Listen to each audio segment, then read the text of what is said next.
ಪ್ರಭು. ಏಕೆ ಬಂದೆ? ನನ್ನನ್ನು ಅಪಹಾಸ್ಯ ಮಾಡಲೆಂದು ಬಂದೆಯಾ? ಶತ್ರುನಾಶದ ನನ್ನ ಕಾರ್ಯ ವಿಫಲವಾದ ದುಃಖದಲ್ಲಿ ನಾನು ತಳಮಳಿಸುತ್ತಿರುವುದಕ್ಕೆ ಅಣಕಿಸಲು ಬಂದೆಯಾ? ಏಕೆ ಬಂದೆ? ನನ್ನ ಪತಿಯನ್ನು ಅಣಕಿಸುವಷ್ಟು ಕ್ಷುಲ್ಲಕ ಮನಸ್ಸಿನವಳು ನಾನಲ್ಲ ಪ್ರಭು. ಮತ್ತೇಕೆ ಬಂದೆ? ನಿನ್ನ ನಿರರ್ಥಕವಾದ ಧರ್ಮೋಪದೇಶವನ್ನು ಹೇಳಲು ಬಂದೆಯಾ? ನಿಮಗೆ ಧರ್ಮೋಪದೇಶ ಮಾಡುವಷ್ಟು ಜ್ಞಾನಿಯೂ ನಾನಲ್ಲ ಪ್ರಭು. ಮತ್ತೆ ನೀನು ಬಂದ ಕಾರಣವಾದರೂ ಏನು? ಪತಿಯ ಬಳಿ ಪತ್ನಿ ಬರುವುದಕ್ಕೆ ಕಾರಣವಿರಲೇಬೇಕೆ ಪ್ರಭು? ಕಾರಣ ಬೇಕಾಗಿಲ್ಲ. ಆದರೆ ಈ ಯುದ್ಧ ಪ್ರಾರಂಭವಾದಾಗಿನಿಂದ ಕಾರಣವಿಲ್ಲದೆ ನೀನು ನನ್ನ ಬಳಿ ಬಂದಿಲ್ಲ. ಅದೇನೇ ಕಾರಣವಿದ್ದರೂ ನನ್ನ ಪತಿಯ ಕ್ಷೇಮಕ್ಕೆ ಸಂಬಂಧಿಸಿದ್ದು. ಈಗಲೂ ಅಷ್ಟೇ, ಚಿಂತೆಯಿಂದ ಬಳಲುತ್ತಿರುವ ನಿಮಗೆ ಸತಿಯಾಗಿ ಸಮಾಧಾನ ಸಾಂತ್ವನ ಹೇಳಲು ಬಂದಿದ್ದೇನೆ ಪ್ರಭು. ಸಮಾಧಾನ? ನನಗೆ ಸಮಾಧಾನ ಹೇಳಲು ಬಂದಿರುವ ನಿನಗೆ ನನ್ನ ಚಿಂತೆ ಏನೆಂದು ತಿಳಿದಿದೆಯೇನೋ? ತಿಳಿದಿದೆ ಪ್ರಭು. ನೀವು ನಿರೀಕ್ಷಿಸಿದಂತೆ ನಿಮ್ಮ ಮಿತ್ರ ಐರಾವಣನಿಂದ ರಾಮ ಲಕ್ಷ್ಮಣರ ಸಂಹಾರವಾಗಲಿಲ್ಲ. ಅದರ ಬದಲಾಗಿ ಹನುಮಂತನಿಂದ ಐರಾವಣನ ಸಂಹಾರವೇ ಆಗಿ ಹೋಯಿತು. ರಾಮ ಲಕ್ಷ್ಮಣರು ಸುರಕ್ಷಿತವಾಗಿ ಮರಳಿ ಬಂದರು. ಇದೇ ನಿಮ್ಮ ಚಿಂತೆಗೆ ಕಾರಣವಲ್ಲವೇ ಪ್ರಭು? ಹೌದು, ಅದೇ ನನ್ನ ಚಿಂತೆಗೆ ಕಾರಣ. ಆದರೆ ಆ ಚಿಂತೆಯನ್ನು ನೀನು ಸಾಂತ್ವನಗೊಳಿಸಲಾರೆ. ನಿನ್ನ ಮಾತುಗಳಿಂದ ನನ್ನ ಚಿಂತೆ ಶಾಂತವಾಗುವುದೂ ಇಲ್ಲ. ನಿಜ ಪ್ರಭು, ನನ್ನ ಮಾತಿನಿಂದ ನಿಮ್ಮ ಮಿತ್ರನನ್ನು ಮತ್ತೆ ಬದುಕಿಸಲು ಸಾಧ್ಯವಿಲ್ಲ. ಆದರೆ ಏನು ಆದರೆ? ಪ್ರಭು, ಮತ್ತೆ ಇಂಥ ಸೋಲಿನ ಸುಳಿಗೆ ಸಿಲುಕಿ ಚಿಂತಿಸದಿರುವಂತೆ ಸಲಹೆ ನೀಡಬಲ್ಲೆ. ಓಹೋ, ನೀನು ನನಗೆ ಸಲಹೆ ನೀಡುವೆಯೋ? ಹೇಳು. ಪ್ರಭು, ನೀವು ಕೋಪಿಸಿಕೊಳ್ಳದಿದ್ದರೆ ಹೇಳುತ್ತೇನೆ. ನೀನು ನಿನ್ನ ಸಲಹೆಯನ್ನು ಹೇಳು. ಕೋಪಿಸಿಕೊಳ್ಳುವುದೋ ಬಿಡುವುದೋ ನಂತರ ನಿರ್ಧರಿಸುತ್ತೇನೆ. ಧರ್ಮವನ್ನು ಅವಲಂಬಿಸಬೇಕೆಂಬುದು ನನ್ನ ಸಲಹೆ. ಜಯ ಬೇಕೆಂದರೆ ಧರ್ಮದ ದಾರಿಯಲ್ಲೇ ಸಿಗುವುದು ಸಾಧ್ಯವೇ ಹೊರತು ಅಧರ್ಮದ ದಾರಿಯಲ್ಲ ಪ್ರಭು. ಸೀತೆ, ಈಗ ಲಂಕೇಶ್ವರನಿಗೆ ಬೇರೆ ದಾರಿಯೇ ಇಲ್ಲ. ಹಾಗೆಂದರೇನು ತ್ರಿಜಟೆ? ಅಂದರೆ ಈಗ ತಾನೇ ರಣರಂಗಕ್ಕೆ ಹೋಗಿ ತನ್ನ ಅದೃಷ್ಟ ಪರೀಕ್ಷೆ ಮಾಡಿಕೊಳ್ಳದೆ ಬೇರೆ ದಾರಿಯೇ ಇಲ್ಲ ಅಂದೆ. ಇಲ್ಲಿಯವರೆಗೂ ಯಾರು ಯಾರನ್ನು ಯುದ್ಧಕ್ಕೆ ಕಳಿಸಿ ಅವರನ್ನ ಬಲಿ ಕೊಟ್ಟು ತಾನು ಬದುಕಿಕೊಂಡ. ಐರಾವಣನಿಂದ ರಾಮ ಲಕ್ಷ್ಮಣರನ್ನು ಕೊಲ್ಲುವ ಕಡೆಯ ಪ್ರಯತ್ನದಲ್ಲೂ ವಿಫಲನಾದ. ಇನ್ನು ಅಂಥ ಯಾವ ಪ್ರಯತ್ನ ಮಾಡುವ ಅವಕಾಶವಿಲ್ಲ. ಅಂಥವರು ಬೇರೆ ಯಾರೂ ಇಲ್ಲವೇ ತ್ರಿಜಟೆ? ಇಲ್ಲ ಸೀತೆ, ಅಂಥವರು ಯಾರೂ ಕಾಣುತ್ತಿಲ್ಲ. ಸ್ವತಃ ತಾನೇ ರಾಮನೊಡನೆ ಯುದ್ಧ ಮಾಡದೆ ಅನ್ಯ ಮಾರ್ಗವೇ ಇಲ್ಲ.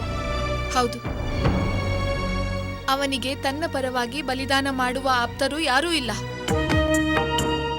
ಎಲ್ಲರನ್ನೂ ತಾನೇ ಕಳೆದುಕೊಂಡು ಈಗ ಬರಿಗೈಯ ಬಡವನಾಗಿದ್ದಾನೆ ಆ ರಾವಣ. ಹೌದು ಸೀತೆ, ವೈಭವೋಪೇತವಾದ ಸ್ವರ್ಣ ಲಂಕೆಯ ಅಧಿಪತಿ ಈಗ ಬಡವ, ಕಡು ಬಡವ. ಅಳಿದುಳಿದಿರುವ ಮಂತ್ರಿ ಸೇನೆಯೊಂದಿಗೆ ತನ್ನ ವರಬಲವನ್ನು ನಂಬಿ ಹೋರಾಡಬೇಕು. ಅಧರ್ಮಿಯಾದ ಅವನ ವರಬಲ ಅವನ ನೆರವಿಗೆ ಬರುವುದಿಲ್ಲ ತ್ರಿಜಟೆ, ಖಂಡಿತ ಬರುವುದಿಲ್ಲ.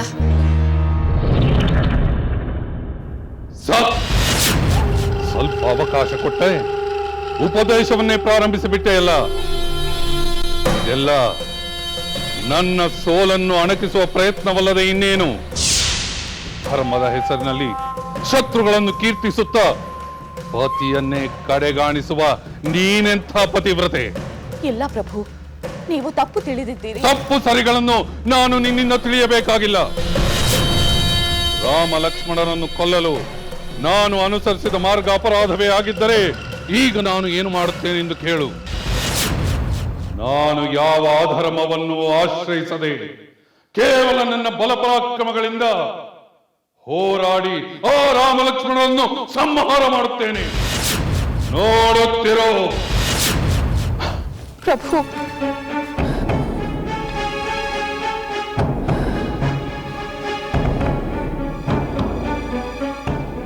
ಇದು ಕಡೆಯ ಘಟ್ಟ.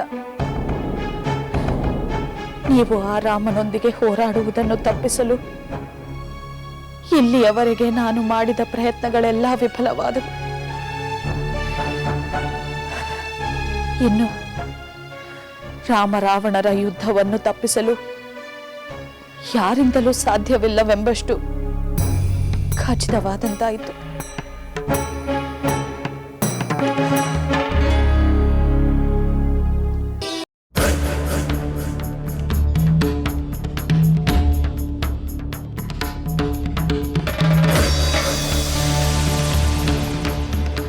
ಪ್ರಭು, ಯುದ್ಧಕ್ಕೆ ಹೊರಟಿರುವಿರಾ? ಇಲ್ಲ, ವನವಿಹಾರಕ್ಕೆ ಹೊರಟಿರು. ವನವಿಹಾರಕ್ಕ? ಏಕೆ ಮಂಡೋದರಿ, ಆಶ್ಚರ್ಯವಾಗುತ್ತಿದೆಯೇ? ಮಕ್ಕಳನ್ನು ಕಳೆದುಕೊಂಡೆ, ಸೋದರರನ್ನು ಕಳೆದುಕೊಂಡೆ, ನೂರಾರು ಮಹಾವೀರರನ್ನು ಕಳೆದುಕೊಂಡೆ, ಕೋಟಿ ಕೋಟಿ ರಾಕ್ಷಸ ಸೈನ್ಯವನ್ನು ಕಳೆದುಕೊಂಡೆ. ಇದರ ಸಂತೋಷವನ್ನು ಆಚರಿಸಬೇಡವೇ? ಅಂದರೆ ನಾನು ಸಂತೋಷ ಪಡುತ್ತಿರುವೆನೆಂದುಕೊಂಡಿರಾ? ಬೇರೆಯವರು ಸಂತೋಷ ಪಡುತ್ತಾರೋ ದುಃಖ ಪಡುತ್ತಾರೋ ನನಗೆ ಬೇಕಾಗಿಲ್ಲ. ನಾನು ಮಾತ್ರ ಶತ್ರು ಸಂಹಾರ ಮಾಡಿ ನನ್ನ ದುಃಖವನ್ನು ಶಮನಗೊಳಿಸುತ್ತೇನೆ.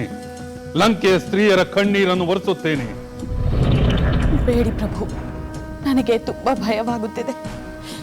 ದಯಮಾಡಿ ಯುದ್ಧಕ್ಕೆ ಹೋಗಬೇಡಿ. ಮಂಡೋದರಿ, ಏನು ನಾನು ಯುದ್ಧವನ್ನು ಮರೆತು ವನವಿಹಾರಕ್ಕೆ ಹೋಗಬೇಕೆಂದು ನಿನ್ನ ಆಸೆಯೋ? ಹಾಗಲ್ಲ ಪ್ರಭು. ಮಂಡೋದರಿ, ಮೂರ್ಖಳಂತೆ ಮಾತನಾಡಬೇಡ. ಶತ್ರುಗಳು ವಿಜಯದ ಮೇಲೆ ವಿಜಯವನ್ನು ಸಾಧಿಸಿ ವಿಜೃಂಭಿಸುತ್ತಿದ್ದರೆ ನಾನು ಮಾತ್ರ ಯುದ್ಧವನ್ನು ಮರೆತು ಅರಮನೆಯಲ್ಲಿ ಅಡಗಿ ಕುಳಿತು ಅಪಕೀರ್ತಿಗೆ ಈಡಾಗುವುದೇ? ಯುದ್ಧಕ್ಕೆ ಹೋಗಲೇಬೇಕು, ಶತ್ರು ಧ್ವಂಸ ಆಗಲೇಬೇಕು. ಬೇಡಿ ಪ್ರಭು, ದಯಮಾಡಿ ಹೋಗಬೇಡಿ. ಸಾಧ್ಯವಿಲ್ಲ. ರಥ ಸಿದ್ಧವಾಗಿದೆ, ನಾನು ಸಿದ್ಧನಾಗಿದ್ದೇನೆ. ನನ್ನ ಜೊತೆ ಶತ್ರುವಿನ ಮೇಲೆ ಹೋರಾಡಲು ಇನ್ನೂ ಕೆಲವು ರಾಕ್ಷಸ ವೀರರು ಉಳಿದಿದ್ದಾರೆ. ಪ್ರಭು, ನೀವು ರಣರಂಗಕ್ಕೆ ಹೋಗುವುದು ಶುಭಕರವಲ್ಲ. ಮಂಡೋದರಿ, ಎಂತಹ ಪತ್ನಿ ನೀನು! ವಿಜಯೋತ್ಸಾಹವನ್ನು ತುಂಬಬೇಕಾದ ನೀನೇ ನಿರುತ್ಸಾಹವನ್ನು ತುಂಬುತ್ತಿರುವೆಯಲ್ಲ. ಏಕೆಂದರೆ ಶಕುನಗಳು ಪ್ರತಿಕೂಲವಾಗಿವೆ. ಇರಲಿ, ಸೂರ್ಯ ಮಂಕಾಗಿದ್ದಾನೆ. ಆಗಲೇ ಪಕ್ಷಿಗಳು ವಿಕಾರವಾಗಿ ಕೂಗುತ್ತಿವೆ. ಕೂಗಿಕೊಳ್ಳಲಿ. ಭೂಮಿ ನಡುಗುತ್ತಿದೆ. ನಡುಗಲಿ. ಪ್ರಭು ನರಿಗಳು ಊಡಿಡುತ್ತಿವೆ. ಮಂಡೋದರಿ, ನನ್ನನ್ನು ತಡೆಯಬೇಡ.